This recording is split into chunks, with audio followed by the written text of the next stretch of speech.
Ashamaa harka fuunee hordoftoota sagantaa miidiyaa FNM oduu gaggabaaboo har'aa qabannee dhiyaanneerraa oduu kan isinitti himu ani Taaddasa Lammaatii nu waliin tura.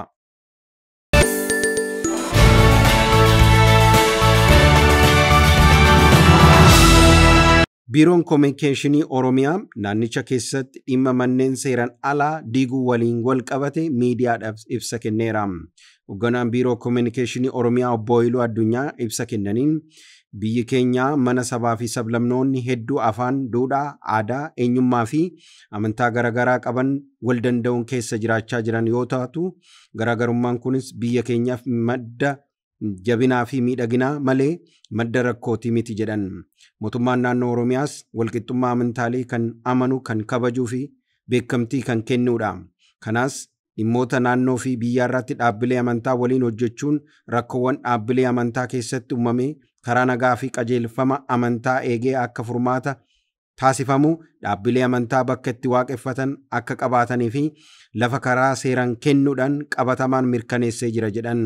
Mootummaan naannoo Oromiyaa biyyaa fi naannoo keenyatti hojiiwwan nageenyaa fi tasgabbii mirkaneessuuf hojjetan irrattis dhaabbileen amantaa waliin qindoominaan gaariin hojjetaa jira jedhan Obbo Haayiluu Addunyaa. Yaa ta'u malee fiinxaleeyyiin amantaa da'oo godhachuudhaan keessaa fi alaadhaan qindaa'anii olola kijibaa fi fedhii siyaasaa jiddugaleessa godhatan oofaa jiran jechuudhaan eeraniiru. Dhimmi ijaarsa seeran alaa diiguu addatti masgida irratti kan xiyyeeffatee fi magaalaa Shaggar qofa keessatti hojiirra oolaa kan jiru osoo hin taane magaalota naannichaa 600 ol ta'an keessatti karaa heera fi seera bu'uura godhateen kan ta'e himaniiru.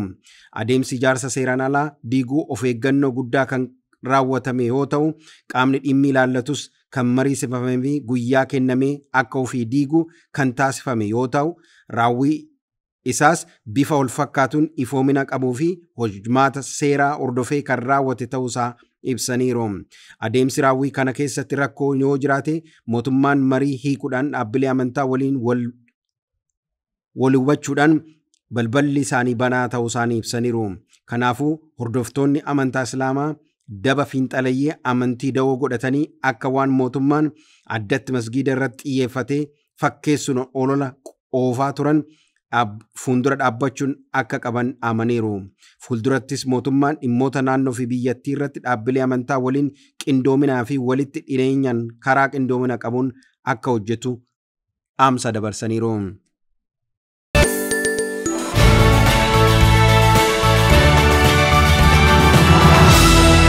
Qurxummiin Raashiyaaf basaasuu jedhamee qarqara galaana Suudiinitti mul'achuusaa ibsameera. Qurxummiin guddichi weel basaasa duraanii Raashiyaa jedhamuun shakkame qarqara galaana Suudiinitti mul'achuusaa dhaabbanni qurxummii adii gurguddaa hordofu tokko beekseera. Qurxummiin maqaasaa Havaaldimiir jedhamu beekamu kun jalqaba qabattoo Raashiyaatiin hojjetamee itti hidhamee bara 2019 keessa qarqara galaana Nooreetti mul'atee ture. Kutaa kaabaa Nooree irraa suutaan gara kallattii kibbaatti imaluudhaan waggoota lakkoofsiseera. Yaa ta'u malee hanga ammaatitti bakka beekamu yoo hin jiraachuu baate illee waggoota lakkoofsisan kana keessatti yeroo dhiyoo asitti qurxummiin kun bishaan Noorwee keessaa ba'uudhaaf sochii taasisaa dabaleera. Dhaabbanni waan weel jedhamu qurxummiin kun akkas muddamuusaa duuba isaa sababa guddaatu jira jedhan. Qurxummiin guddaan kun jalqaba bidiruu Noorwee odola Hongaawaarraa jedhamutti kan dhiyaate waggoota 4 dura ture. Odolli kun immoo ulaa galaana gama kaaba Raashiyaatiin jiru Masmeerik jedhamurraa kiiloomeetira 415 kan fagaatudha. Yeroo mul'ates qurxummiin kun uffata raroo kaameraa GoPro jedhamuun kan itti hidhame yoo ta'u, uffata barreeffama meeshaa Seentberg jedhutti godhatee ture. Qurxummiin guddaan kun bakka kanatti mul'achuunsaa immoo dhaabbanni tika biyya keessaa Noorwee akka qorannoo taasisu kan taasise yoo ta'u, boodarra qurxummiin kun akkatti basaasni humni waraana Raashiyaatti leenjifame hin oolle jechuudhaan dhaabbatichi BBC'tti ibseera. Isaan booda ture qurxummichi maqaan Havaaldimiir maqaa jedhuun kan kennameefi. Jechi Havaal jedhamu afaan warra Noorweetiin qurxummii kan jedhu yoo ta'u, Dimiir kan jedhamu immoo maqaa pireezidentii Raashiyaa Vilaadimiir Puutiin irraa kan fudhatameedha. Raashiyaan hanga ammaatti qurxummii guddaa Havaaldimiir jedhamu humna waraana Raashaatiin leenjifamee jedhamu ilaalchisee wanta jette hin qabdu. Haa ta'u malee kanaan dura lubbu qabeeyyii galaana keessaa basaasummaadhaaf itti fayyadamti jechuudhaan yakkamaa turuushii beekamee jira.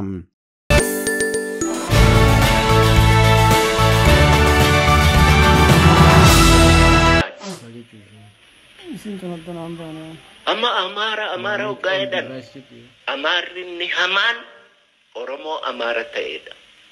Amaara sa hama Qushaasha.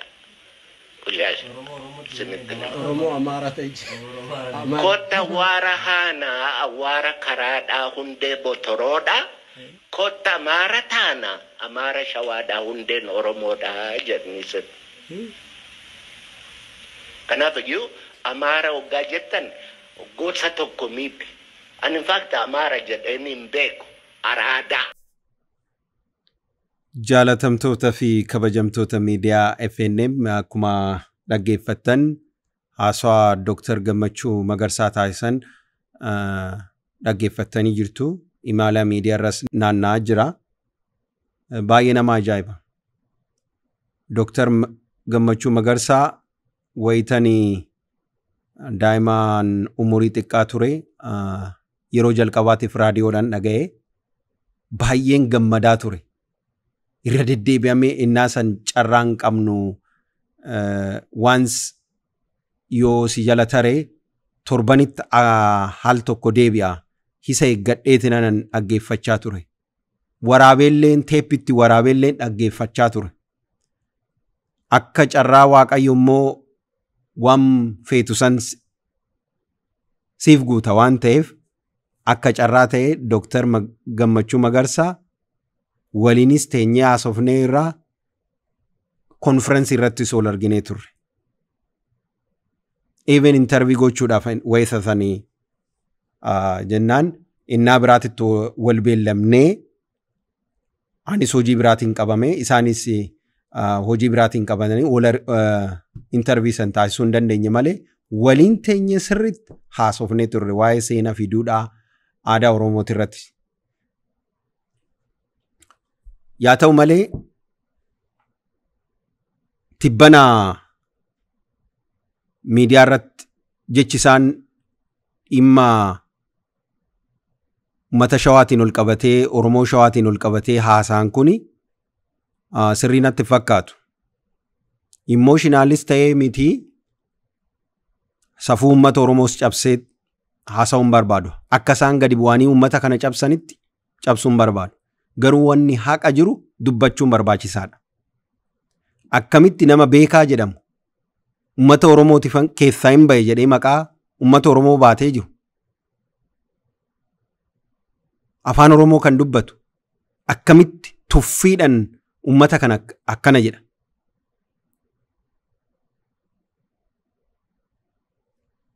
Uummanni Shawaa keessattuu Oromoon Shawaa duudhaa isaas aadaa isaas eenyummaa isaallee hin daganne qabatee hanga jaarraa 21ffaa har'as ittiin tajaajilamaa jira. Sirni gadaa Shawaa keessa jira. Yoo ragaa barbaaddan dhaqaati ilaalaa. Gumaa baasuun hin jira. Caffitaa'umsi hin jira. Wal araarsuun hin jira. Maallimni hin jira.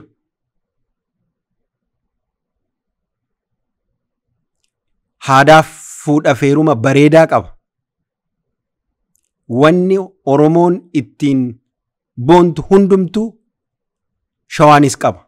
Uummanni Oromoo Shawaa akkuma Booranaa, akkuma Wallaggaa, Jim, Harar, Baale, Arsii odoo hin jenne, Wallee odoo hin jenne, akkuma obboleewwan isaanii aadaan isaan qabatan san qabateet ittiin deemaa jira.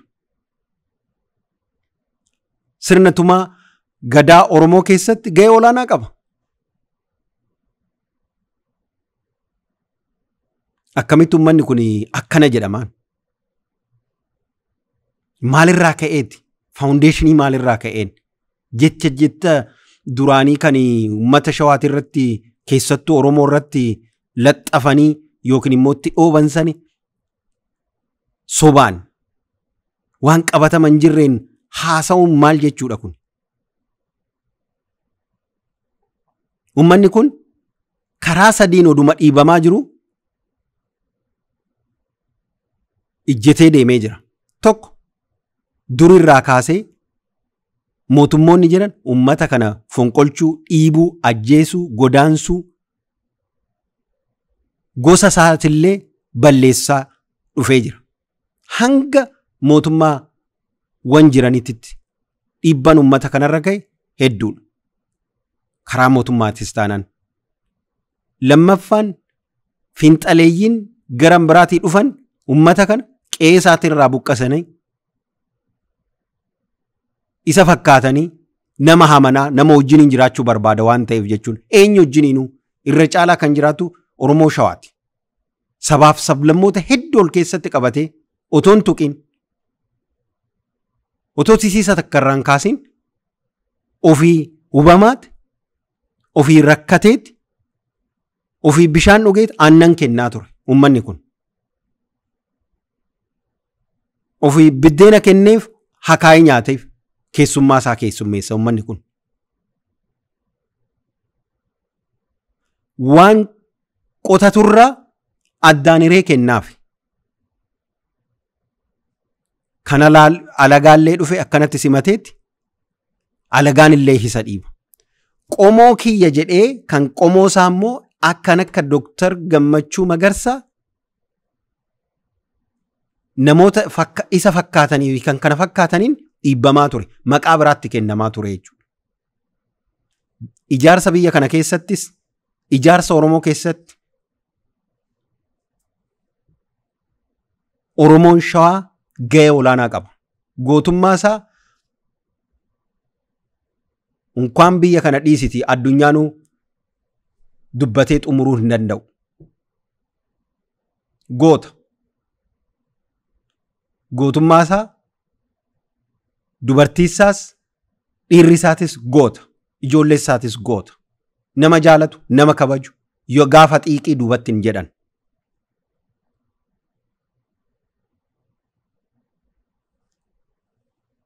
Sabaaf sablammii hedduu of keessatti qabatee ta'a. Aadaa duudhaa isaas hin ganne uummanni kun. Yeroo dheeraadhaaf hacuuccaan odoo irra jiru qabatee taa'ee jira.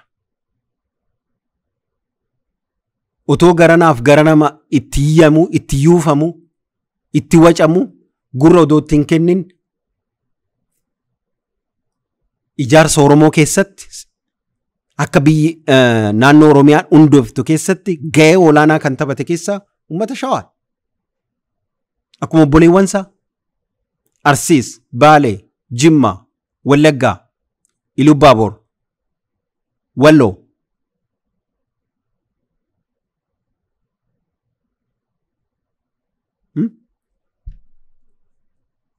Uummanni kun ga'ee olaanaa taphatee jira. Maaliif itti duullama? Asuma wayita gabaabuma waggaa 5 dura wannoo ta'e akka mootummaan kun jijjiiramee haaraan kun akka dhufu ga'ee olaanaan qabu akkuma obboleewwan isaa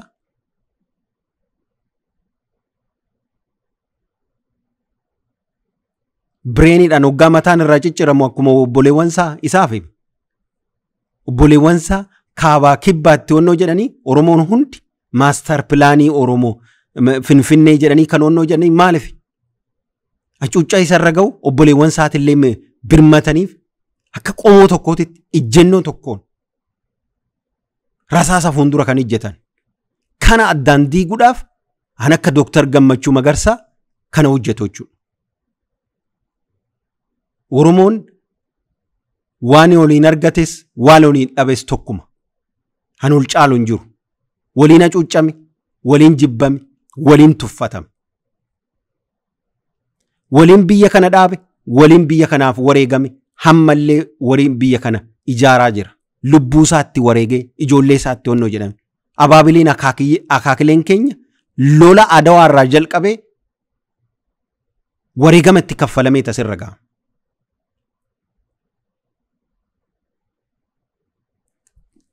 Seenaa kana dagatamee hoggaa waltajjii irratti ba'amee uummata Oromoo bal'aa fuulduratti kun haasa'uun salphina guddaadha. Gantuu miti uummanni Oromoo Anshawaa. Oromummaa isaatitti namni itti mee sartifikeettii kenneetiif miti ofuma isaatiyyuu Oromoo ta'ee waan of amanuuf. Alagaan lakki yoo jedheen an Oromoodha jedhee fuulduratti bahee kan dhaabbatu isa. Tusii fi ulee shulee keessa deemetii miti. Miidiyaa irratti bahee xaxaxaxaxa jedheeti miti gootummaadhaan adda isaa rasaasatti kenneeti. Kan bilisummaa isaa qaban. Maccaa fi Tuulamaa irratti yoo fudhamu hundeeffama Oromoo keessatti gahee olaanaa taphate. Hundeeffama waboo keessatti gahee olaanaa taphate. Acuuccaa cunqursaa biyya kana keessatti jiru fonqolchuu keessatti gahee olaanaa taphate. Bakki uummanni kun dhiiga isaatti hin dhangalaasin hin jiru. Akkamitti har'a beekaan Oromoo qabdu keessaa jedhamee haasa'amu dubbatamu keessa akkamitti akkanatti gadi ba'ee waltajjii irratti haasa'a. Number 1 Dr. Gammachuu Magarsaa safuu uummata Oromoo cabse, duudhaa uummata Oromoo cabse, gadi ba'ee uummata Oromoo mara nagaa dhifatamaa gaafatu. Lammaffaa uummata Oromoo Shawaa dhifatamaa gaafatu. Kana fudhatteet andangeen biraatillee dhufte jechuudha. Qoshaashaa jedhee afaan oolun. Balfatu balfa namaan jedha malee namni sammuu qabu tokko akkanatti wannoon jedhu. Waltajjii irratti gadi ba'ee akkanatti haasa'uun eenyummaa isaa kan agarsiisudha waan ta'eef jechuudha. Tuffii uummata kanaaf qabu. Uummata kanarraa nyaachaa dhugaa aannan kenna malee bishaan namaan kennu uummanni Shawaa. Biddeen xaafii qamadiif garbuu si nyaachisa malee akaayillee si hin kennu.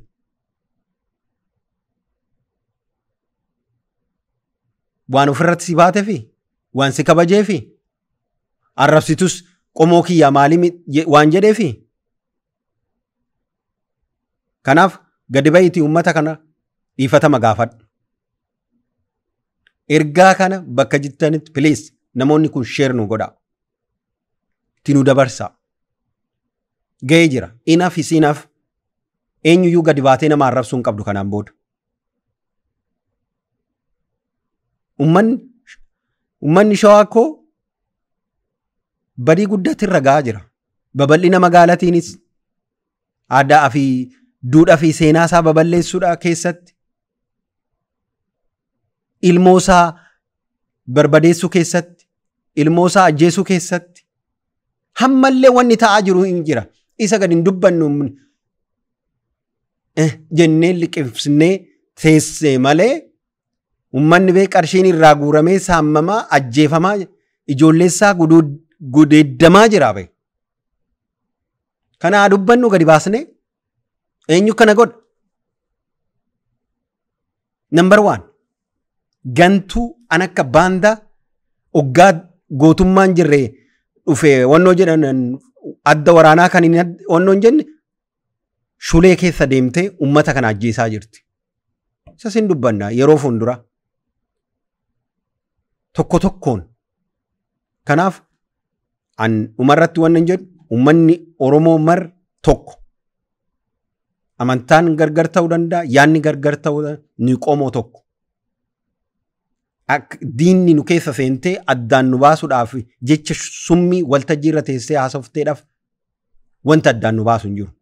Garuu namoonni akkanatti afaan isaanii babal'atu kun kan fageessanii yaan egeree biyyattii kanaaf kan yaan kan saba Oromootiif yaan aadaa Oromoo nan beeka jedhee kan bakkuma hundatti lallabu waan tokko hin buusne uummata kana safuu fi aadaa uummata kanaa gadi salphisuudhaan halagaan kan uummata kanarratti roorrisaa jiru innis roorroo san irra hin caalu jedhee yaadaan.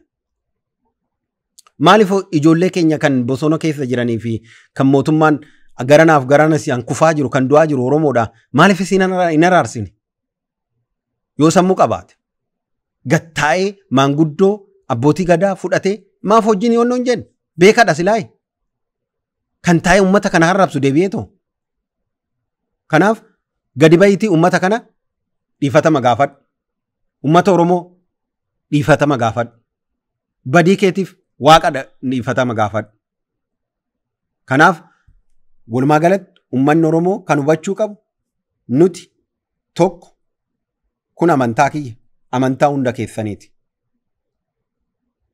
Waliin dhabnes waliin arganne waan waliin dhabnes hin qabne waliin argannes ni qabna. Wanti addaan nu heeruu hin jiru.